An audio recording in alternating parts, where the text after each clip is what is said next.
Good morning, Neil here with the Alternate Radio Show and my series Who's Who in Santa Cruz. And once again, this is like my fourth interview with Kristen Brown. And she keeps saying yes, so here she is. Ready for question number one? I'm ready. I'm ready. Okay. I need you to tell me what's your favorite Mariana flavor. The green tea. Yeah, it's really good. Green tea? You don't like it? Who orders green tea? It's refreshing. In the summer, don't you when go it's like hot. Dahmer's for green tea, or like somewhere like, you know? No, it's green tea ice cream. It's Is it? not like green tea. It's green tea ice Is it cream. good? Yeah, I'm it's checking delicious. everything works here. So we're rolling. I'm checking everything works. How's your coffee? It's delicious. It's the Santa Cruz fog. I'm going with a hot chocolate. Okay, here's a hard-hitting question from the Alternate Radio Show. Okay. And my little series on the side called Who's Who in Santa Cruz. What are you doing this for? What am I doing this for? Yeah, you were the mayor. You're working in Capitola. It's a little entity, Capitola's paradise. Taking this big step outside and getting deep into Aptos, Selva Beach, Watsonville, Corralitos, a little bit of Capitola. Yeah. Pajaro? Yep. Am I missing anything? I mean, it's a big district. It's a huge district. Yeah, it's a big it's district, a really right? big district. With big issues, with a lot of with stuff. Yeah, and I have connections to a lot of places in our district, not just Capitola. I used to live in Rio Del Mar. I lived in Seacliff for a little while. I'm a part of the Corralitos Women's Club for the last over a year now. I've been on the board of the Community Action Board of Santa Cruz County that's out in Watsonville for over 10 years. So I've got connections throughout the district. And ultimately, I just have so much love for our community. And I want to be a part of solving some of our toughest challenges around housing and transportation and climate change. And those challenges don't care about city limits. Let's do those three things. Okay. Right, what are they? Climate change? Climate change, housing, and transportation. Okay. How do you get out of bed in the morning and go, what I'm going to do is going to affect climate change? It's like, well, how do you eat an elephant? It's like, How do you eat an elephant? I don't know this. One bite at a time. You take little bites of bigger problems. So climate change, huge problem. It seems like you're tackling Mother Nature. Yeah. Almost, you know. Yeah, I mean, look what happened to the wharf, right? Yeah. Like the Capitola Wharf got crushed by that last two storms. Right. Right, and Mother Nature's going, you know what? I don't want a wharf here. I want a wharf in my path. Yeah. Yeah, so in that case, it's a matter of climate resilience, right? How do we make sure that the things that we're building are more resilient to the impacts of climate change? So with the Capitola Wharf, for example, that you mentioned, when the damage happened and we decided to rebuild, the wharf used to be 4 piles wide. There was 4 piles holding it up, and now it's 6 piles wide. And that makes it more resilient to the storm damage for future storms. It's harder, it's hardened. And then the new piles that we put in, rather than being wood, are concrete-filled fiberglass. And so that makes it stronger too. And the new piles that we put in are able to be built upon. So if at any point in the future, a future council says we need to raise the wharf so that it's less susceptible to climate impacts, it can actually be raised entirely. So it's building in a way that is smart and resilient to the impacts of climate change. Stepping out of Capitola back into the new district, District 2, how does District 2 affected by climate change? Yeah, it depends on where in the district you are, right? So down the coastline in Seacliff, we saw what happened with the flooding in Seacliff Beach, and they lost their pier. Now that's state park land, so the state parks are going to have to decide what comes next there with the input of the community, of course. But along the coast, you're going to see the flooding. You're going to see coastal erosion, where the bluffs are being eroded, and there's usually properties atop of it, and that's an issue. If you go further inland, then you're starting to think about wildfire. A lot of people losing their insurance right now because they live in wildfire-prone areas. Landslides, still flooding, and then the risk of not having an evacuation route because the roads are so bad or they're going to wash out. What do you step in and go, this is what we're going to do to go fix this? Yeah, well, part of it is just continuing to educate myself. Yeah. That's why last week, or week before, I was at the Coastal Commission's workshop on local hazard mitigation plans. Okay. And so what they're looking at was what they're calling neighborhood scale solutions to local climate hazards. And so that means in some neighborhoods it might be appropriate to armor the bluff, and in others it might be more appropriate to work towards managed coastal retreat, but there needs to be an equity framework there, whereas just the people who can afford to armor their properties can't be the only ones whose properties will be protected. So it's a matter of learning and listening and figuring out what might work best here. Can everyone see this? I have notes today. Never do you notes. Won't show them to TC, me. look, TC, I got notes. I got notes here. Okay, let's go with. I wrote some stuff down here. Let's go. I'll start from the top. Top 5 things that you want to work on. Just give me top 5 things that you want to work on if you in fact win the election, which is November 5th. November 5th. Which get out and vote. Yes. Whatever the ballots will be in your mailbox as soon as October 7th. Okay. October 7th is when they can start being mailed out. And that's when you can start voting, as soon as they hit your mailbox. Talk about okay, give me the top 5 things you want to work on. Top 5. Housing, transportation, climate change. Yep. I want to ensure that our budget is balanced and we're being smart about how we're spending our money. And then I want to look at the actual overall efficiency of how the county is operating. Because if we're not using our money in a smart way, and if we're not being efficient with our resources and how we're operating, then the other 3 things I want to do around housing, transportation, and climate change are going to be exponentially harder because we don't have an efficient system that's run well and with the resources that it needs. Okay, is that 5? Yeah. Okay, that's 5. Housing, transportation, climate change, rail budget, trail. efficiency. Let's go rail trail. Okay. You How much time do you have? You and I differ on this because you want the rail, right? I do, and I've I evolved on this I over don't time. differ from it because I grew up in England, which is, it's been in the infrastructure forever, which is part of living there. Is you get in the railway, you get in the tube, and where you go. Yeah. I think it's just tough to build something after the fact, Sure. where we've already built everything up, and now you're going to try and stick this railway through. I don't know. I'm going to listen. It's not my show. This is your Sure. show. Okay. You do. Well, the good news is the infrastructure is already there. We already have the tracks, so we don't have to rebuild the tracks. In some places, it's going to have to be relocated because the turns are too sharp, or there's just work needs to be done there. What I will say is, I don't argue with people who say this is a huge undertaking. It is a huge undertaking, and it's expensive. Absolutely, and these aren't the kind of projects that are this big aren't the kind of projects where you just say, we've got all the money, let's get started. They happen in phases. You get money for the EIR, you get money for different phases of construction until you're done. And it's not impossible to get that funding. In my day job, I just worked to build a coalition of business and community leaders that successfully advocated for $5.1 billion with a B for the extension of the BART trains into San Jose and Santa Clara. So it's no not one's riding impossible. those trains. I mean, the ones in San Jose, no one's riding them. There aren't any in San Jose right now. It's going into San Jose and Santa Clara. And it's going to create a whole loop around the bay. But I think what we're seeing here is that we have the infrastructure in place already, and we're building the trail. The trail's being built. We have 18 miles of trail that are either done, under construction, or the environmental impact report has been cleared, and we're moving into the next phase. That's happening, and I want a trail as much as anyone. What I don't want is for us to remove valuable transportation infrastructure that once it's gone, we will never get back. Yeah. Because we used to have rail over through Santa Cruz Mountains that connected us over to San Jose. Yeah, a long time ago. And we never got that back. Right. And can you imagine what our commute might be, how that might be different for people who are commuting to San Jose for work, or people who are taking San Jose to come over here during the summer? That might be different if we had, an alternative to just driving your car. So you want the rail? I think you get the Capitola Bridge, you got a Trestle Bridge, you got a problem. Well, it would need to be replaced. They bought it used in the first place. They did buy it used in the first, and it's not one bridge; it's 5 bridges. Across the county? Across the trestle. Capitola Trestle is 5 different bridges. It's not one bridge. Okay. There's a wooden part, 2 concrete parts, and a wrought iron.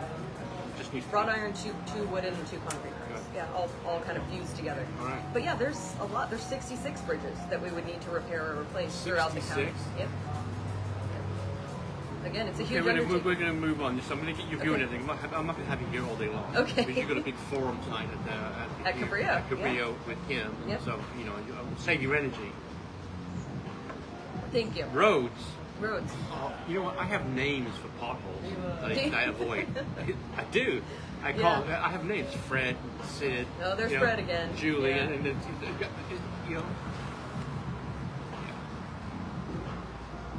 my brother lives in New Jersey, and the roads are absolutely spotless and immaculate because you have to pay to be on them. Exactly. Right? Yes. There's a toll fee for them. Every time it drives you kind of nuts, paying $1 every 2 seconds, Right. But on the other hand, the roads are pristine. Right. Where ours are this road here, they've been working this road, SoCal Avenue, for God knows how long. It's fine. Go work on something that's not so fine. Yeah. I don't know, but just saying. Part of the problem is that Santa Cruz County only gets back 13 cents for every tax dollar we pay in. Only 13 cents of it stays with the county that we can decide how to use. And that's just not enough for the amount of infrastructure improvements we need, especially the roads. What do you think the roads need? They need more money. They need more money. And we get that through advocating at the state and federal level to get more money, and then also through the regional transportation commissions consolidated call for projects every 2 years. They ask all of these cities and the county, hey, what do you want to put money towards? Yeah. We've got this funding. Some of it's restricted, some of it's not. Yeah. And it goes to transportation projects. How's your road in front of your house? My house? Yeah, good. It's not great. Iffy? It's not terrible. No? But, I mean, I'm in Capitola Village, and That Capitol, not too bad. yeah. Okay, moving on A here. lot of Climate traffic on change. Rent control. Oh my lord. That's a big whopping subject right there. Yeah. In the city of Capitola, I work to enact mobile home rent stabilization because the state currently has their own kind of rent control limitations, and then mobile homes weren't included under that. So the county has a mobile home rent stabilization ordinance, but the city of Capitola didn't. And so I worked to make that happen, and now the folks that 67 limited income families and seniors were at risk of being displaced, and we enacted mobile home rent stabilization, and they haven't left now because of that, as far as I know. And so rent stabilization can make a big difference. There's a ballot measure statewide coming forward that would allow local jurisdictions to decide if they want to put in their own kind of rent control measures outside of what the state offers. So I think, I'm supportive of it, but we'll see what happens, and if that passes. If you're a kid, stay at home. Do not rent. If you're a teenager or a kid, let me give you a tip. Stay home. Stay home with mom and dad. Yeah, well, and a lot of people are having to do that. I mean, a lot of young people, even after they finish college or during college, are staying with their parents, and older folks who have kids are going back to live with their parents, and you're having multi-generation households because people can't afford to live here. Yeah, I know a friend of mine goes in the store. His first question is, are you living at home? Well, if you're living at home, he's going to hire you. That's If great. you're not living at home, you got 3 jobs, and you burn out after. So it's I don't know. That's a tough one. Rent control. Yeah, that is a tough How's one. my notes looking? We're getting to the end. I can't read your writing anyway. Did your mom sing in a band? I heard your mom sang in a band. My mom, I'm a 5th generation musician. My mom sang in several bands, including in a band with my grandma, and I sang in a band with my mom at one point as well. And then had my own band. Is it a family band? Gosh, which band? The band I was in with her, we were called the Room Shakers. The band that I was in with my 2 friends, that was just the 3 of us, was called the Owls of Walden. My mom's band with my grandma growing up was called the 2 of Hearts, but then they also had a family band with more extended family members that was called Family Edition, I believe. But yeah, growing up there was a bunch of different bands. She was in a country band called State Line for a while. Give me the tattoo on your right arm. What's that signify? That's Lady Justice. Okay. This one's Lady Liberty. Wow, this is very, very cool. Thank you. Let's talk about safety in schools. I remember speaking to a friend of mine here locally he's in law enforcement. He's kind of high up in law enforcement. He goes, Neil, Aptos High, there's someone there with a gun in their pocket every day. There's a kid in school every day who has a gun in their pocket. A kid at the school? Yeah. This is him, that's exactly what he told me. That's scary. I know. So anyway, that's scary. What are we doing about what's been going on in the world lately with people, kids and guns in school? Well, I mean, the matter of school security itself falls within the school boards. And Aptos High is within PVUSD, and I know that there's been some challenges and circumstances in the past there where the children at those schools weren't safe. Yeah. What I have found in my experience in working with local law enforcement is that the community policing aspect of ensuring that our young people have good relationships with our local law enforcement and see that they're there every day to be support and community and protection is a good way to move forward in ensuring that people are safe. and our young people are safe, especially. You always get that one person doesn't have a good relationship with the cop. You always got that person who doesn't like the cops. Yeah. Right? Yeah. I guess you can't sort kids when you go to school, can you? Well, I mean, kids will have different experience with law enforcement depending on their background and where they come from and their family's experiences with law enforcement. And so I think it's important to be sympathetic to that. And I think that's why it's even more important that our law enforcement have good relationships within our community and within the schools to kind of counteract those maybe former experiences or preconceived notions, to make sure that the relationships are being built upon or built from the ground up if it's from a person who, their experience with law enforcement was not positive. Right. You and your opposing team to server, you've always been positive. Both of you have been positive, especially when I interview. I don't know, maybe not. Yeah. I interview, but both of you are very positive. But how are you different from her? What's most? Well, yeah, just how are you different to her? I think the number one thing that differentiates us is my depth of experience and understanding of public policy and how it impacts the community and how to make things happen in a way that will positively impact the community. So because I've done this for so many years and I've been on so many boards and so many commissions, I've had a great opportunity to learn so much, and I'm continuing to learn. I'm a lifelong learner, always looking for more information. But my depth of experience there, I think, really makes me best prepared to step into the role and start being responsive to residents on day one. Okay. Who was your mentor? Did you have one in politics? Who was your mentor? So, I started out in politics as an intern for Congressman Sam Carr, and I actually applied for an internship in his office because I saw him and Fred Keeley speak at an event and was really inspired and went off to apply for an internship in Sam's office. And so I learned a lot from him. He had spent, 30-odd or more years in public service at that point. Right. And so I learned a lot from him. And then I was actually asked to run for city council by Stephanie Harlan, who used to be on Capitola City Council for a long time. She encouraged me to run, and I learned a lot from her in my time on council as well. And since then, pretty much everyone I've come into contact with, I've learned something from, and it's really been a privilege. Why do you want to be supervisor? Because it's a difficult job. It is. It's not exactly bed of roses. No. I mean, everything we talk about on here is a problem. Yes, it's all problems. Let's say in a situation, these are all situations. There's no rosy. Nothing rosy here. It's a lot of challenges, and every time you solve one challenge, a new challenge is going to come along. What excites you to want to go do that? Finding the solutions and knowing that that's going to make people's lives better. In all of the years I've been doing Off the Lip, the biggest word that comes to mind when it comes to politicians is the word solution. It just seems that solutions. Hey, we're going to find a solution. Oh no, you didn't. It just seems to be it's a big word. Yeah, because usually you need a big solution, and solutions come in tiny pieces. Big money. Yeah, you do need big money. That's true also. A couple things. Homelessness, which is in Capitola, you didn't see much of it, but I think you see more of it, obviously, if you're going to be supervisor, especially down in the South. I think maybe South County, not so much in Aptos, but I don't know. I don't keep figures on it, but how's your take on that, and how do you want to tackle that problem? Tackle that situation. No, it is a problem because we're failing the community of people that are living on the streets, and we need to do better.